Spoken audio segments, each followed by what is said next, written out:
Step 4 in QFD is the competitor analysis. This is something that in different QFD templates are shown differently. This is more for the purpose of marketing and sales efforts and developing products that can be sold. If you don't need this, skip this or use some other area for this exercise. So the purpose is to define, first of all, who is the competition? Which companies or which organizations compete with us the most? And then, based on the customer interviews, how does the customer perceive the competition's ability compared to ours to meet each of the requirements they have said are important? We use here 5 numbers, and we use the green area to make this competitor exercise or competitor evaluation or rating. As you can see here, there's now 5 steps. So how does this customer perceive the competitor's ability?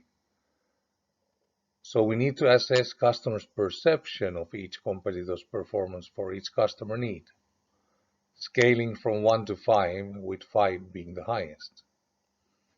Remember that sometimes it feels that customers are saying unfair things, but if it's the customer's understanding and perception, that have to be dealt with. And then you have to assess your own offering for each customer need, the current state. This is then used to think the future state, what we need to do differently in the future.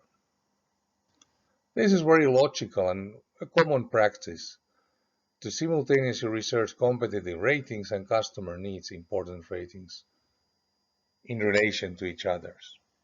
It will also help on thinking what we should innovate and develop in the future, what we have to change in our products, services, or processes. It provides a basis for establishing performance targets for the design requirements, because it might help out on defining something that is more important than we thought.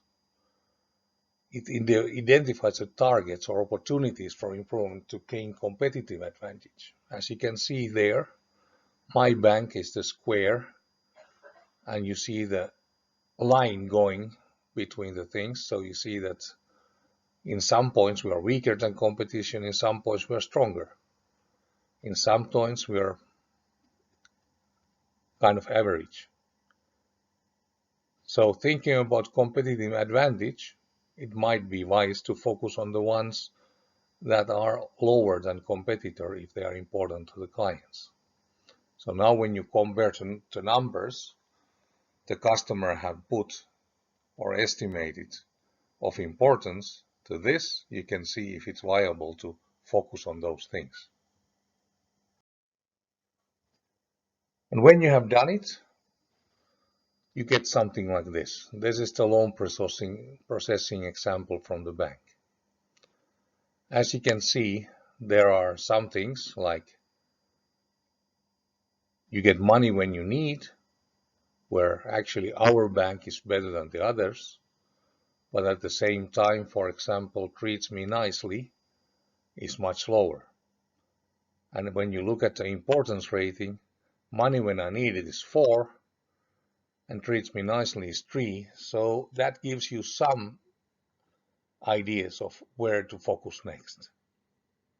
On the other hand, if you look at willing to answer questions is in importance on the level 5, and we're just average.